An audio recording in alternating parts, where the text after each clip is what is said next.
Cashflow Diary Podcast, episode 209. Welcome to yet another exciting episode of the Cashflow Diary Podcast, the podcast that teaches you insider tips, tactics, and strategies for creating leverage streams of cash flow into your life. Learn from top-performing entrepreneurs, business owners, investors, and thought leaders from across the globe as they share their secrets to success. Like what you learn on this and other Cashflow Diary podcast episodes? Go to learninvestingnow.com and sign up to receive powerful tips and information that will help you succeed as an entrepreneur and investor.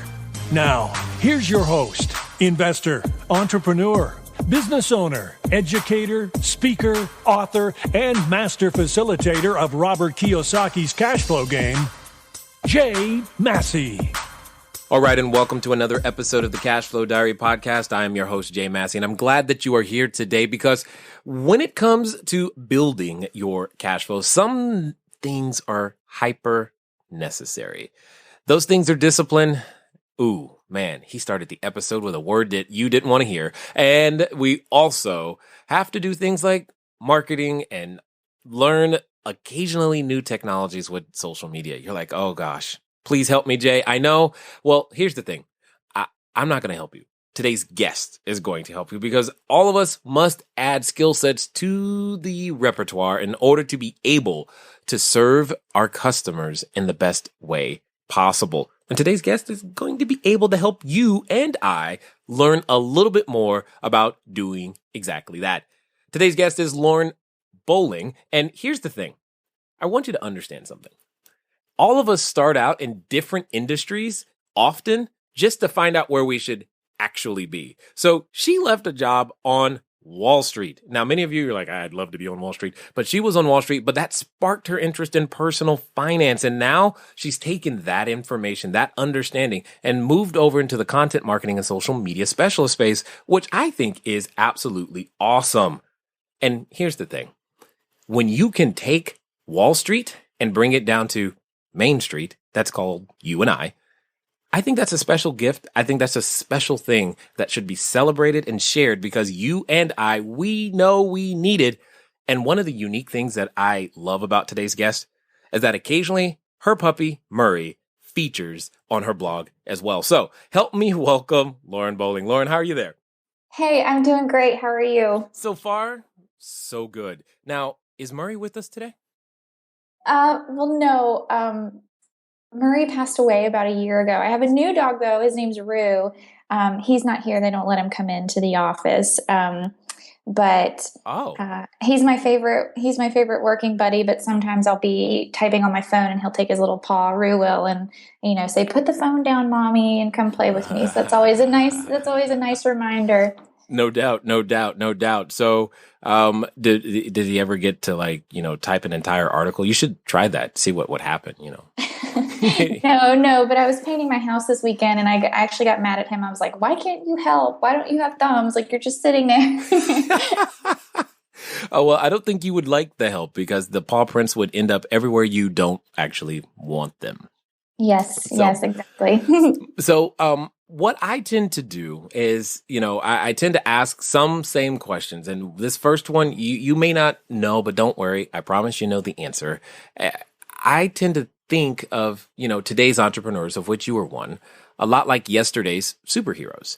We have a lot in common with superheroes entrepreneurs. Occasionally we get dressed up. Sometimes we put on a cape and we think about wearing tights and a mask, going around saving people from, their own mess, using our special talents and abilities and skills, et cetera, et cetera. And I think entrepreneurs do the same thing. Also, like superheroes start out usually somewhere else other than where they are today. They have an origin story. They begin, maybe their planet explodes and they get shipped to another, universe or something, or maybe they get bitten by a spider. All of these things happen to them. My question is, before you were doing the content marketing, social media, and receiving all of these awards for your blog, etc., who is Lauren Bowling? Before I became a blogger, I was an actress. I have a theater degree. I moved to New York to pursue that. and ended up having to take a job as an assistant at a Wall Street hedge fund to make ends meet. New York is a very expensive city. I famously moved there with $300 in my pocket and like a suitcase. Nice. Love it. I worked there for about a year and a half. And while I was there, I was an absolute train wreck with money. That was kind of part of my origin story on the blog, is that I made a ton of money mistakes. I was addicted to shopping. I actually had to go to therapy for that.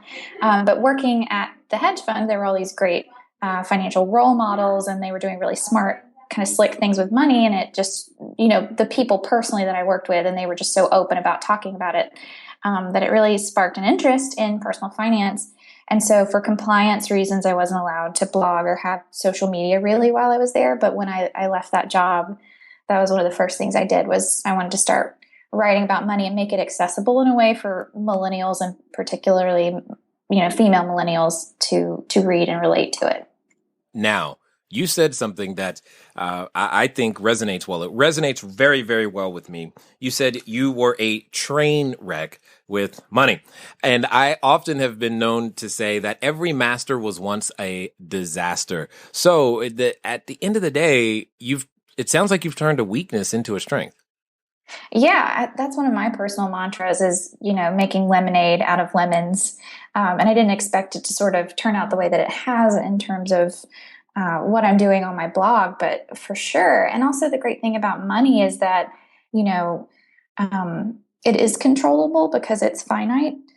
So there's a little bit more that you can do with it because it is so within your control. Like you can make good decisions and you can pay off your debt and you can do the right things to put yourself ahead. And that's one of my favorite things about it, actually, is that it's not really too much up to anyone else. Aside from emergencies, it's really all up to you. Yes, indeed. And I definitely appreciate the amount of, that's what I meant by discipline, guys and gals, is that it's really up to us in a lot of ways, because you and Lauren and I, we have something in common.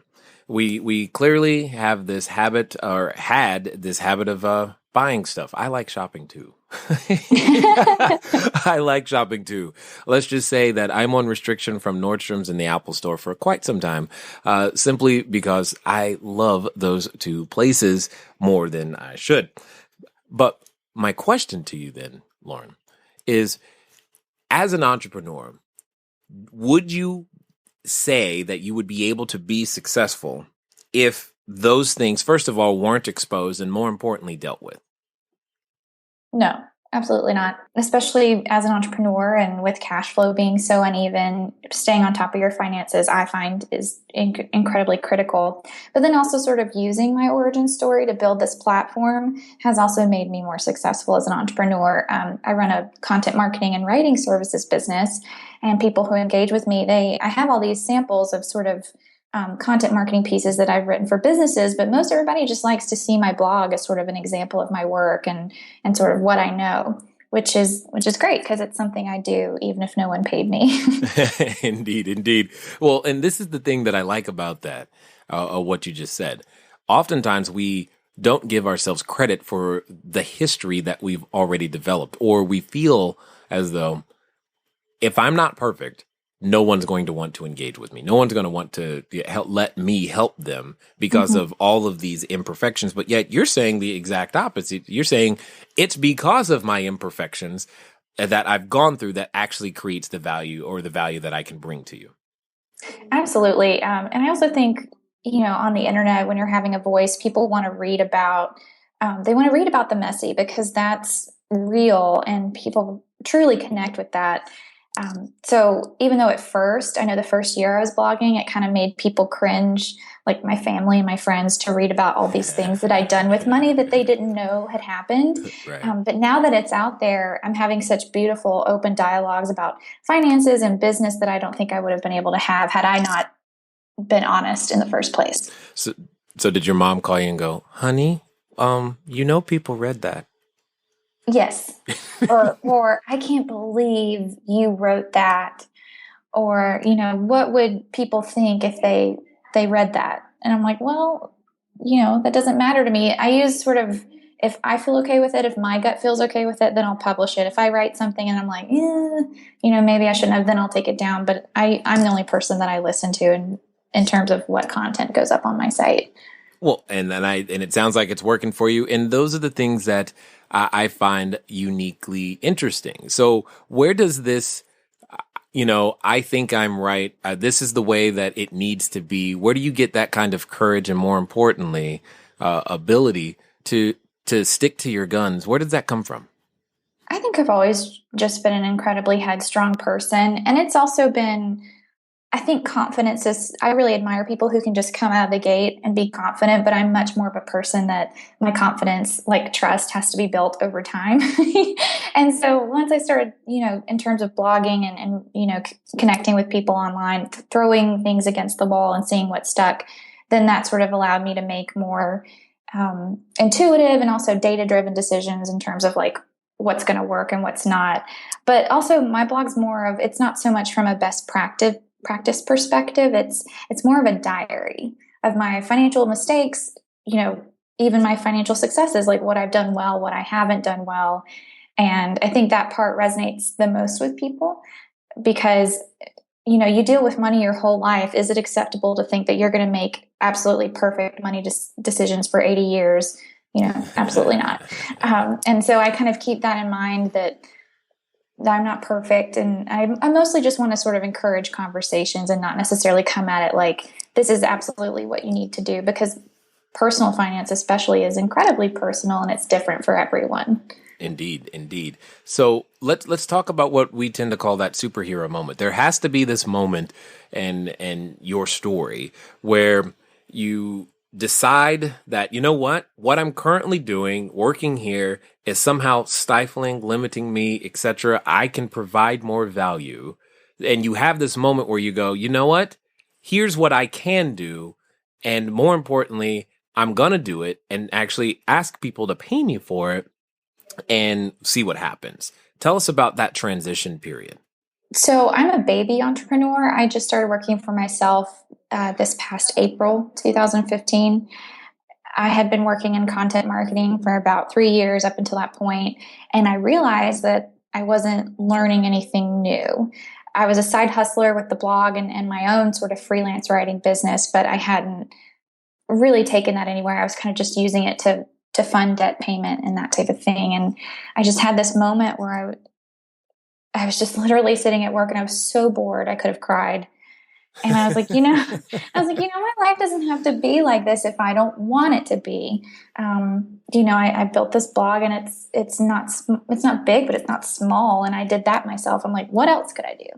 And so I decided that I had enough clients coming in where I could, make a living, not a great living, but an entrepreneur living. Sure. And I decided, even if I didn't learn anything new in terms of my skill set, like content marketing, social media, I'm sure I could learn a lot more in a year being my own boss than I could working from someone else. And I decided that was worth more than money. And so I put in notice, actually pretty abruptly. I think it kind of shocked everyone. And, 2 weeks later, I was working for myself. And then that sort of, once you're working for yourself and the onus is on you to make that money, like, boy, does it get real really fast. Yes. My oldest daughter recently started college, and when we were discussing it, we were asking, are you going to stay at home? What do you want to do? That type of thing. She's like, nope, I want the real world experience. And this is while she was, still a senior. She was like, I want the real world experience. And not soon after leaving, she starts to call back going, why is the real world coming at me so fast? That I'm just like, you asked for it. Hello. And that's exactly what you're talking about. I mean, you go from, I just show up. I know 2 weeks from now I'm going to get paid to, hey, I could do nothing today, but if I do nothing today, I might still want to eat 6 months from now. So I got to do something. What do I do? And all of those reality checks start to hit you in a very, very real way. So talk to us a little bit about that, because I know there's a number of people listening who are contemplating making your decision that you have just made. What were some of those initial things that you were like, oh my God. But once you got there, because occasionally sometimes we hype things up in our head that are way bigger than they actually are. And you're just like, oh, okay, that wasn't so bad. Yeah, I'm glad we're discussing this because I think a lot of writing and podcasts and videos geared towards, being an entrepreneur sort of glamorize it. It is not glamorous working for yourself. I think there's like maybe 2% of people who are really motivated and really great at setting up structures and processes for themselves that make them successful, work from home entrepreneurs. And I thought I was going to be one of those. I'm very organized. I'm always on time with deadlines. Sometimes I get things done early. But when I became my own boss, I started struggling with productivity. Because I had been side hustling and being a freelancer, I had a lot of processes that were very casual that wouldn't necessarily work for someone who needs a full-time income or needs to run a legitimate full-time business. And so those were a lot of things that I struggled with. I also struggled a little bit with, I think, what they call business depression. I was used to working in an office and having these really close relationships with coworkers. And then you work from home and you work by yourself, and a day goes by and the only person you've seen is your mailman and your dog. And you get like very lonely, and those things kind of all lump into it. And you realize like, I love what I do and I love working for myself, but I'm not quite as happy as I used to be. And so a lot of me being my own boss has been examining sort of what do I need to make myself successful.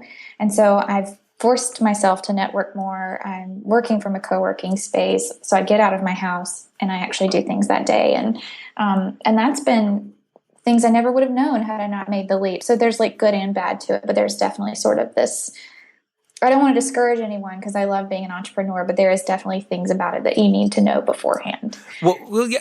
And again, I don't think we're discouraging anyone. I think we're just telling them the other side of the coin that very few people are willing to share, or because it's very, very true. I mean, yes, do I get to hang out with my kids a whole lot? Probably more than they would like. Do I see my wife every day? Absolutely. And I've actually not seen our mailman because I didn't even go bother to check the mail. I just know it's coming and my wife's going to bring it in. So, and we don't have a dog. So it's like I'm pretty much in my office or the area dedicated to, the business, etc.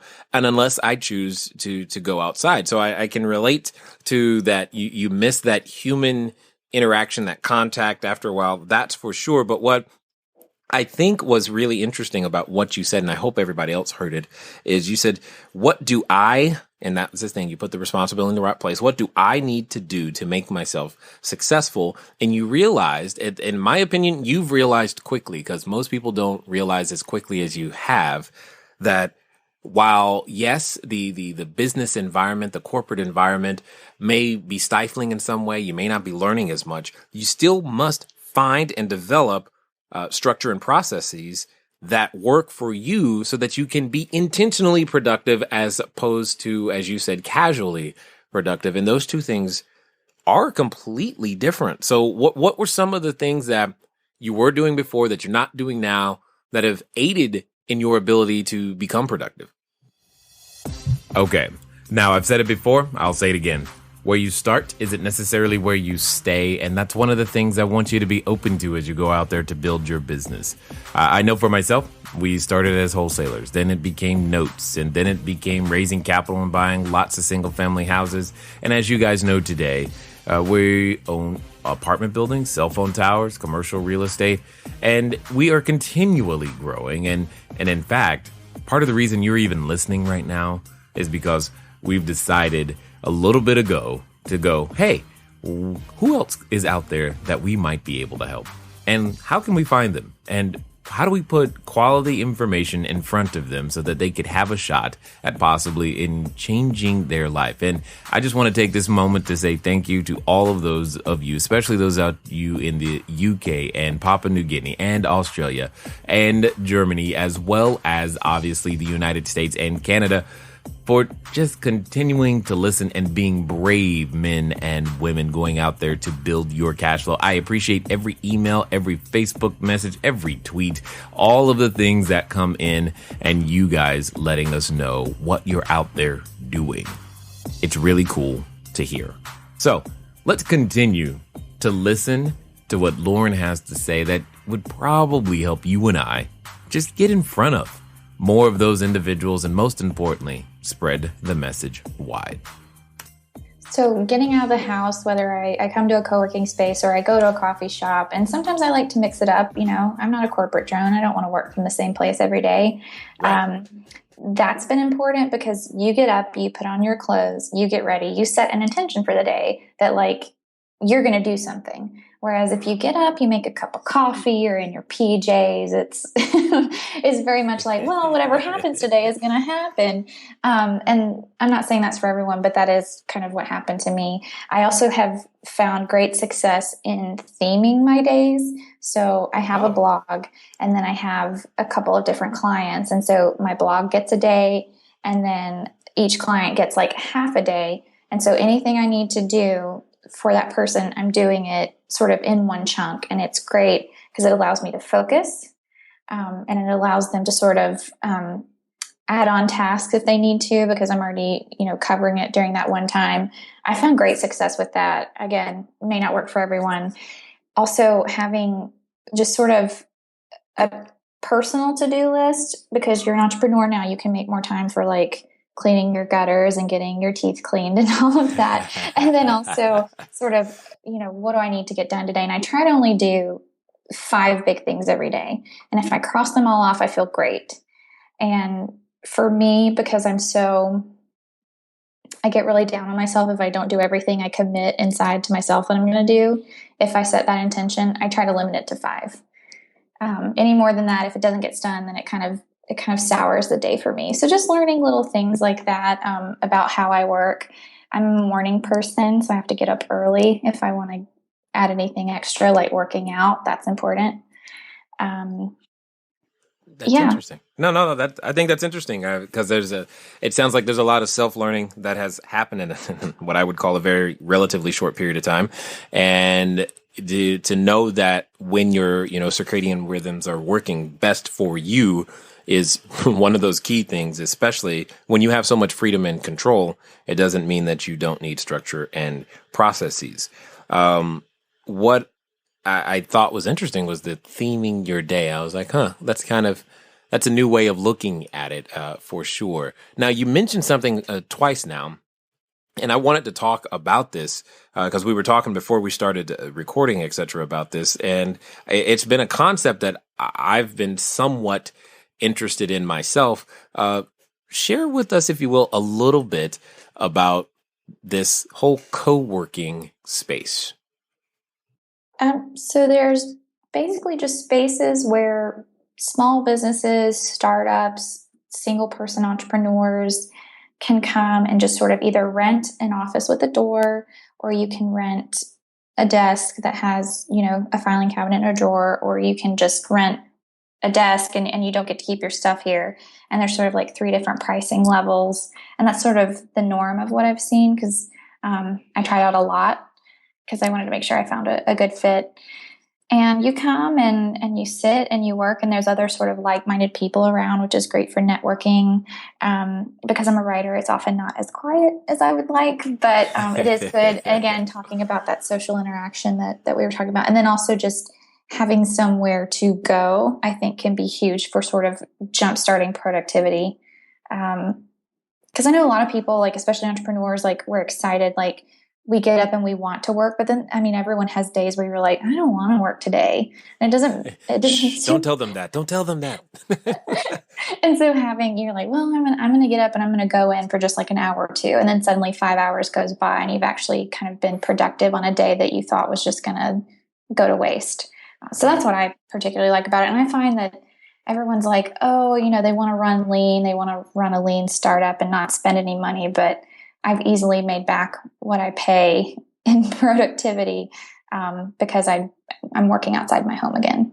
Yeah, there is something about that. There's something about not or just that change of environment. There have been days my wife, I will tell her, hey, let's go. And we literally hop from Starbucks to Starbucks. And we'll stay at one Starbucks for, a couple hours, and it's time to move.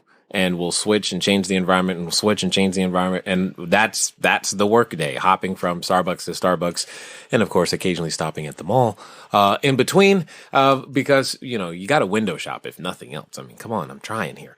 At the end of the day, you get the opportunity to control so many more variables, but there are some variables that you have to be aware of that could be counterproductive. So I have a question.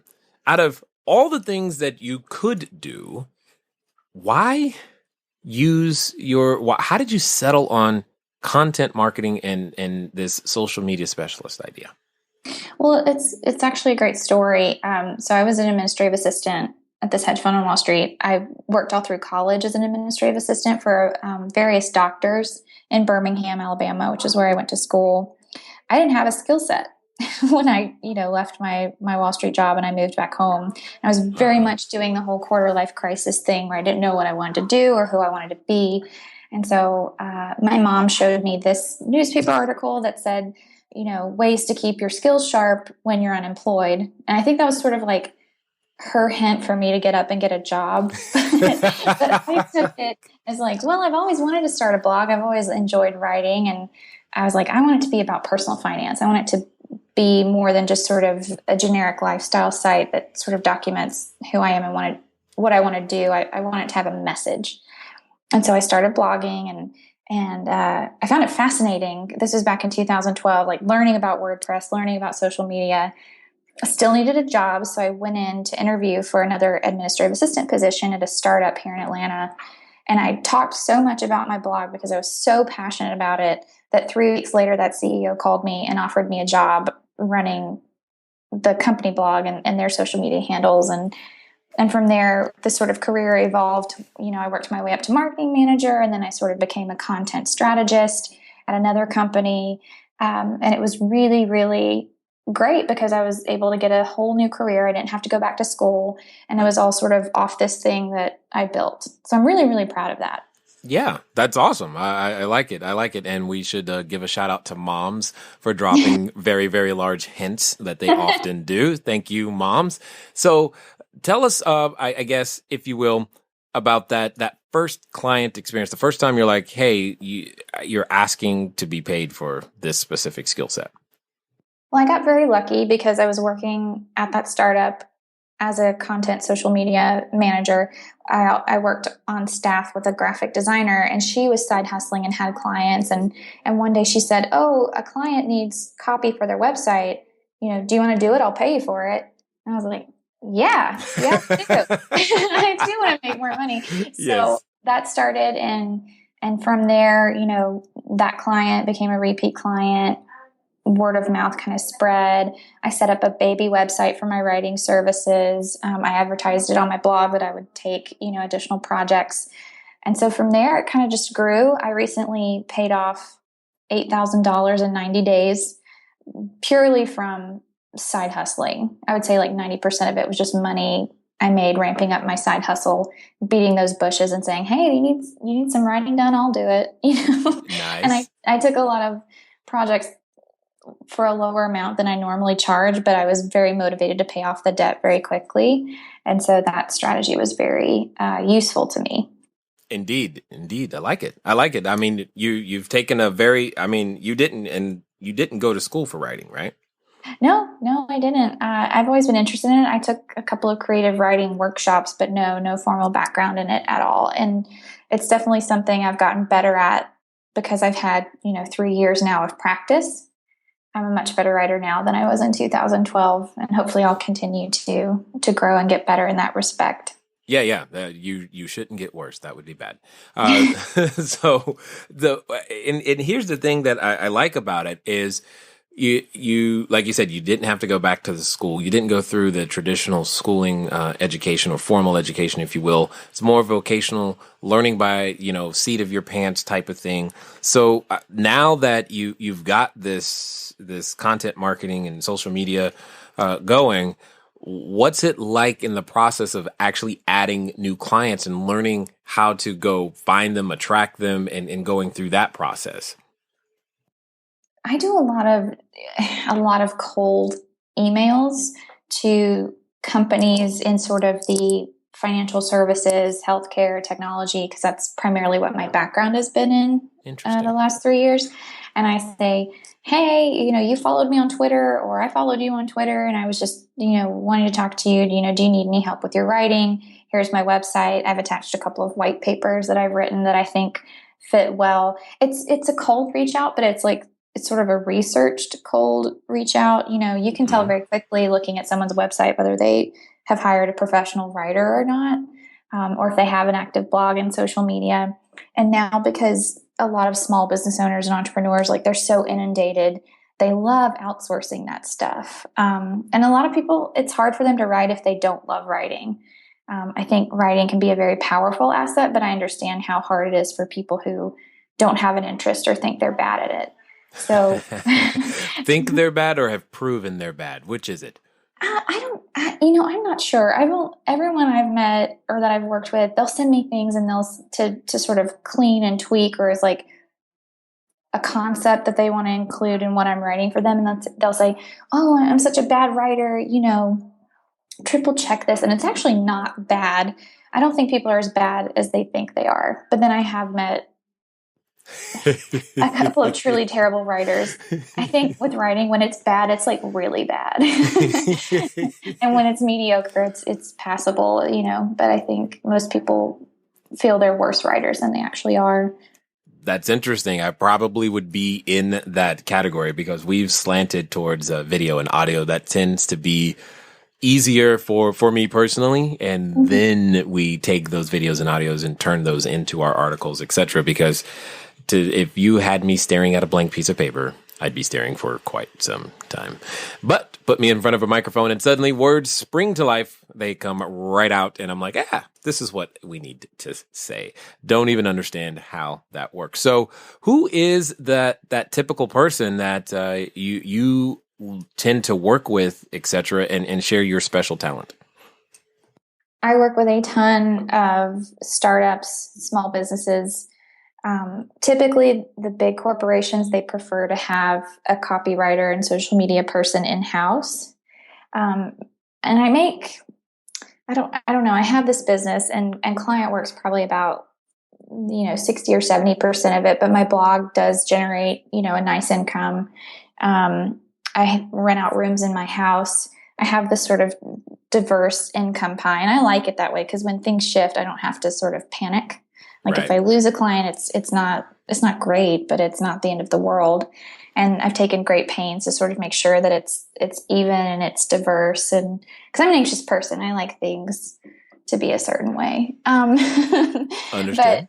But people who have a need, I think everyone needs a professional writer. I think it makes your business at least look and sound and feel a lot more legitimate. Particularly, I do a lot of B2B writing, not so much B2C, but finance, healthcare, technology, those are sort of my wheelhouse. Finance because I'm a personal finance blogger, and then healthcare and technology because that's just where I've ended up the last few years. I think that's interesting. Your what do you call it? Diverse income pie? Is that what you said? Mm-hmm. Yes. Yeah. Diverse income pie. Yeah. I kind of like that. Because you're not relying on any one skill set or any one way to create value. And I heard a little bit of a real estate play in there. It sounds like if you're renting out rooms inside where you're living. Did I hear that correctly? Yes, you did. I bought a house 2 years ago, and my brother rents a room for me, and then we occasionally have a third roommate rotate in and out. And it's been great, particularly, as I've made the leap to being an entrepreneur to sort of have my mortgage covered. I think that's been really key. Again, because I'm anxious, it's nice to have sort of the basics covered. So anytime you can do that, I would recommend it. Well, that's assuming we like our brother. That's the big question right there. And so I did that shock mom right there where you're like, you're seriously going to live with him? No, we're really close. We're a duo of siblings that actually get along, and it amazes people. And I think my parents are really proud because he moved in with me right after he graduated college. So he was helping me out with the rent, and then I was sort of providing a landing pad, because like your daughter just went off to college, that's really scary. And then when you get it out of college, that's can be pretty terrifying, especially as you're looking for work. So it's all worked out. Yes, indeed. In fact, she just sent me an email yesterday saying, letting me know that she's getting her first job right now, and she's all freaking out. This is gonna be with people I don't know. I mean, yeah, that's kind of usually how that works. So, lots of fear, lots of things, but you're handling it well. And this transition period can be a period where a lot of entrepreneurs, for those of you listening, get completely knocked out of the box and quit. But yet you've not done that, and I commend you for it. So now I have to ask the question that you probably ask yourself from time to time. With all of the things that you've been through, with everything that's happened, would you say it's been worth it? I think you're catching me on a good day, but I love the candor. Yes. No, absolutely. It's been worth it, particularly because, when I was talking about the moment that led me here, I wanted to learn. And if we look at it purely from that perspective, I have learned a whole hell of a lot in the last, 5-6 months. So in that perspective, I feel very successful. Have there been moments where I felt like throwing it in? Would it be easier sometimes to go get another job? Yes, but I have to go back to my purpose. I've always wanted to work for myself, and I also want to spend more time growing my blog, and that's what it's all for. And so whenever it gets tough, I remind myself of that. And I do think it's worth it because, head and shoulders, I've been able to grow my blog and my income working for myself. And when you work for someone else, your income is very limited. And you can only make so much. So Indeed. That's a long answer, but yes, I do. No. I agree. And more importantly, you get to hang out with Rue that much more. Mm-hmm. And that's got to be fun. It is. And I think he's getting spoiled though, because I was at home all day, and then I started working outside of the house, and he's like, "Where did you go? Like, why are you not home with me all day now?" Yes, I can actually see that happening. I can see that happening. Him getting just a little upset. Like, we did not discuss you leaving. You did not clear this with me. You're supposed to hang out all the time, and he doesn't understand. Sometimes you just need adult company. Yes, and he's a poodle, and they get very moody, and so sometimes I'll come home and he'll sulk for a little bit because I was gone all day. So I'm going to punish you now. I'm going to punish you for leaving me here. Watch me sulk. That's pretty funny. So, for those that are listening and have listened this far and would like to engage with you, maybe they're thinking, oh, you know what? I could use someone to help me organize my thoughts and put them on, I was going to say paper, but it's not really paper anymore, but put them down and get them published. How can they track you down? What's their next step to figure out what you're up to? Sure. So my company is called Beehive Content. That's beehivecontent.com. Or if you'd like to read my personal finance blog, that's LB, that's BEE as in Bumble, and the Moneytree.com. And if you sign up for my email subscriber list, you get a free Grow Your Moneytree toolkit and some really fun Excel spreadsheets that I like to use to sort of track my income. So there's that if you want to learn more. So now I've got to ask you the one of the final questions here. Occasionally there are individuals who are listening and they're standing, let's pretend for a second, they're standing in front of their superhero store. They're wanting to pick out their own outfit. They're thinking, yeah, okay, I want a cape and maybe I want a mask, and all these types of things are going through their heads. But they still have that voice, and you've been very familiar with that voice, especially recently. But they have that voice in the back of their head. Is this something I should do? Is this really going to work? Maybe now is not the time. I can just wait. But they still have that urge inside them, and it's calling. What would you say to that person right now? Well, I would tell them that urge is never really going to go away. Whether you give into it right now or down the road, it doesn't matter. But I think there are certain things within us that are very inevitable. I think if you want to be your own boss, that's kind of an itch you absolutely have to scratch. So I would tell that person to just give in. My mom, I do mantras every year, and she gave me this great one this year that I repeat every day, and it's called Give Yourself Permission. And I love that because it's like, give yourself permission to work for yourself. Give yourself permission to dream about starting your own business. Give yourself permission to put things in action to make that happen. I think a lot of times we say, oh, I can, or this is holding me back, but it's really just us. Like we're holding ourselves back. So give yourself permission. I like it a lot. Sometimes that permission is just simply give yourself permission to step into the greatness that I believe you were born to be and go out there and share it with the world. So I definitely appreciate you, Lauren, giving yourself permission to not only be here, but share with us your story and all of the details that go along with the transition and just being the awesome person that you are. Well, thank you, Jay. It was great to be here today. This was fun. Excellent. Glad to hear it.